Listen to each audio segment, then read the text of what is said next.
Ouais, ça va, hein, et toi? Bah écoute, ça va, hein.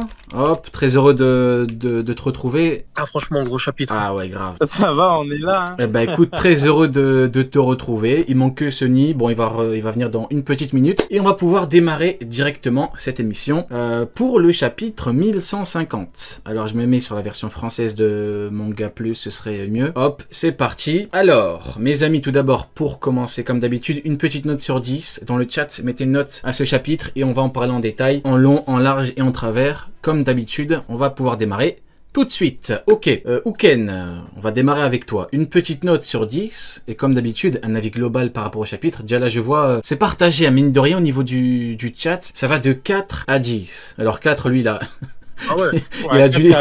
il a dû lire le chapitre. Il était sous champignon. Il voyait des vrais diables sortir des pages. Je sais pas comment tu peux mettre 4, mais bon, c'est ton avis, y a pas de problème. Uken, du coup, ta note et ton avis. Bah, moi, la note de la semaine dernière, c'était 8,5.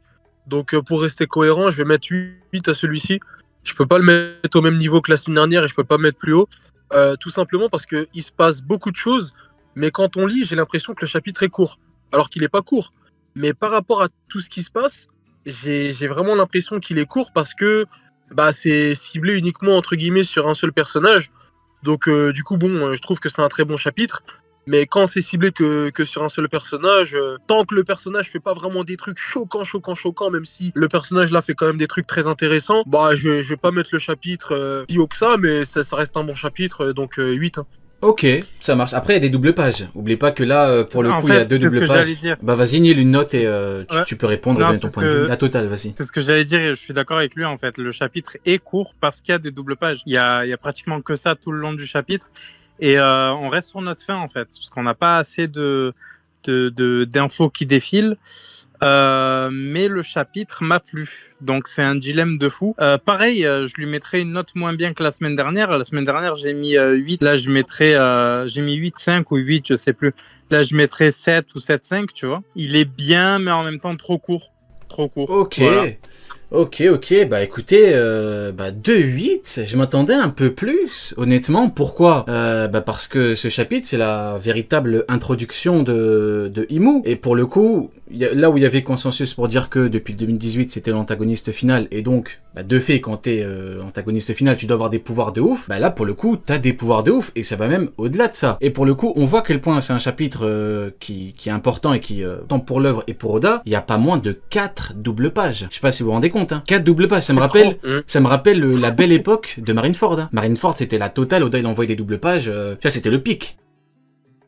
Après, moi honnêtement, bon, j'ai mis 10 semaine dernière, après moi je suis connu pour bien noter parce que je suis un très bon client, j'aime énormément tout ce qui se passe dans ce chapitre. Dans ce manga, dans cet arc et dans ce chapitre. Alors que, avec Road, par exemple, bon, j'ai pas donné de belles notes, hein, donc je mets pas des 10 pour mettre des 10. Mais là, je suis désolé, en fait, il y a tout ce que j'aime dans One Piece. J'ai aimé One Piece pour beaucoup de raisons. Je sais que tout ce qui est démoniaque, maléfique et tout, quand moi, je théorisais tout ça il y a de nombreuses années, c'est l'un des trucs les plus... l'un des sujets les plus controversés, entre guillemets, vis-à-vis de ce que je disais au niveau de mes vidéos et de mes théories. Tu vois, quand je parlais de trucs de démons, de dieux, de trucs démoniaques, c'était vraiment le truc... c'est pire que les rapports de force, hein. C'était, on me voyait... Tu vois, le fou du bus, encore plus fou que le fou du bus. Tu vois, même le fou du bus, il me voit, il s'enfuit. Tu vois ou pas? On me voyait comme ça. Et pourtant... Oui, mais attends, t'inquiète pas, on attend le temps. Et pourtant, il s'est avéré que j'allais dans la bonne direction. Et là, en fait, pour moi, c'est le pic de l'introduction de cette phase-là, tu vois ou pas? Et pour moi, c'est tellement bien introduit, c'est tellement bien présenté, c'est tellement bien, j'allais dire dessiné, mais bon, là, pour le coup, après, il y aura des bonnes qui vont dire, ouais, Oda, c'est brouillon et tout. Bien sûr, Oda, il est brouillon. Oui, pendant qu'on y est. Allez, Oda est brouillon. Allez, vu qu'on est chez les fous. Allez, Oda est brouillon, bien évidemment. Mon introduction est peut-être un peu trop longue. Et donc, du coup, banger 10 sur 10. Vas-y, je t'écoute. J'ai une question, parce que 10 sur 10, d'accord. Je disais, il y a beaucoup de doubles pages et tout. À l'époque, Kishimoto, il nous faisait du 17 pages avec des doubles pages. Ouais, mais Neil, on n'est pas là pour comparer. On n'est pas là pour comparer. Après, Kishimoto, c'est aussi un monstre en dessin, mais ça, c'est vrai. Ça, Kishimoto. Des doubles chapitres. Oui, Neil. Où tu veux en venir, bordel de merde? Qu'est-ce que tu vas me faire chier? Que le chapitre est court. Non, mais il faut quand même que tu vois le truc est court. C'est pas un défaut. Il y a un nombre de pages normal. Il y a un nombre de pages normal, le nombre. C'est juste qu'il y a les doubles pages. C'est quoi la... Dis la vérité, un truc de fou. Regarde. le chapitre, il est tellement intense, tu voulais pas au moins une page Attends, de contre Uno, il n'y a pas de pause Dis-le, semaine dis-le. prochaine. Contre Uno, il n'y a pas de pause semaine vrai prochaine. Ah oui, y a pas de pause. Le chapitre, il était tellement ouf, tu voulais pas une page ou deux en plus. Mais si tu me donnes un tome en plus, je mange bien évidemment que je mange, bien évidemment. Mais bon, écoute, ça va, Sony, tu vas bien? Ça va, j'étais en train de tuer mes gosses, c'est bon. Ah, ça va? C'est bon, tu... Ouais, bon, ça, Sony. Bah écoute, c'est la dernière fois qu'on a la chance de l'avoir avec nous. Et là, dans 20 ans, je reviens. Demain, il dort en prison. Sony, mon frérot Sony, du coup, une petite note sur 10 et un avis global. On n'a même pas encore démarré là, on est encore dans le début là, dans l'intro. Ah, parfait. Une note sur 10, je peux pas noter. C'est comme le dernier chapitre. Il n'y a pas de note sur 10. C'est que c'est trop banger pour noter ce chapitre. Il est incroyable, il fait avancer l'intrigue, il prend une direction de fou. Elbaf change à nouveau et, et ça a créé en plus, rien que ce chapitre, ça a créé un mini-drama qui est trop drôle. Donc je peux que dire, Raconte, frérot, attends, pas de je note l'ai sur pas, 10. je l'ai pas, raconte. Bah t'en as plein maintenant qui sont là à nous dire, je sais pas, ouais, les rapports de puissance du coup dans One Piece. En fait, comme ils se sont tous trompés dans les rapports de puissance sur One Piece et que maintenant ils se rendent compte que potentiellement ils se sont trompés, bah finalement c'est Oda qui se perd, qui fait de la merde. J'ai même entendu, nous on veut du baggy. Je dis allez la maladie mentale. Mais t'as entendu la vidéo? Ah oui, oui, ok, autant pour moi. Baggy, Mais non, non, Baggy ça dit Est-ce Cross qu'ils sont Guild. d'accord avec non, ça, frérot? non, c'était un petit peu plus nuancé. C'était Cross Guild, c'était pas que Baggy. Mais dans la Cross Guild, il y a Baggy, c'est vrai. Il y a baggy, oui. C'est vrai. Oui, c'est vrai. Donc ouais, oui, ça pour moi, un chapitre qui fait réagir comme ça, c'est qu'un bon chapitre, frérot. C'est les problèmes, c'est tout ce qu'on aime. Ouais, mais après, j'ai même envie de démarrer avec ce sujet d'avant-chapitre. C'est une vraie problématique. Quand tu te trompes, que ce soit un scénario ou que tu avais des attentes et que Oda fait pas ce que tu as envie, ou que en termes de rapport de force, ou que tu te trompes à tous les niveaux, après venir dire que en fait c'est parce que Oda sait, enfin je suis désolé, c'est catastrophique. Moi jamais tu m'as entendu me plaindre parce que je me suis trompé, jamais. Et pourtant, je suis un vieux de la vieille. En termes de carrière, je dois être à 10 ans là. J'ai 10 ans de carrière dans ce game de fou furieux. Jamais de la vie, j'ai dit Oda a fait de la merde parce que je me suis trompé. Enfin, bien évidemment, ceux qui te disent ça te dit pas parce que tu t'es trompé, parce qu'ils sont trompés, tu vois. Ils te disent c'est de la merde. Mais toi, tu dois comprendre. Mais moi, jamais. Je me défie tout le monde de trouver ne serait-ce qu'un moment où j'ai dit c'est de la merde. Mais non, mais parce que je jamais de la vie, mais c'est la maladie mentale. Il y a 1150 chapitres. Il y en a, on est là depuis des années à suivre One Piece, à suivre les chapitres. Forcément, on se trompe, c'est normal. On n'est pas l'auteur, donc c'est pas possible d'avoir tout bon. C'est impossible. Donc on se trompe.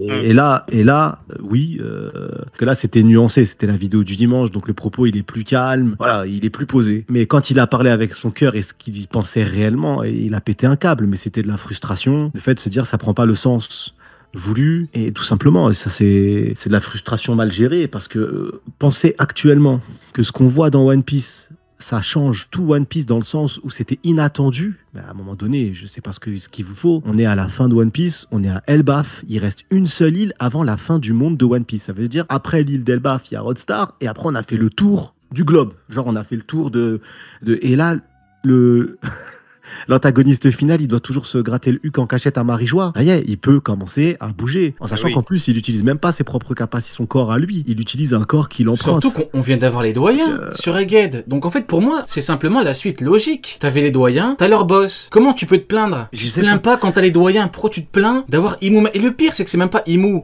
forme entre guillemets parfaite, on se comprend. C'est juste une possession. Principe que... Ouais, en plus, Comment tu peux te plaindre? C'est le raccourci. Ce que j'aime pas trop, c'est le raccourci éclaté au sol, sans aucun élément. C'est juste genre, le truc, ils te disent, oui, Gunko, c'est juste pour vendre des figurines.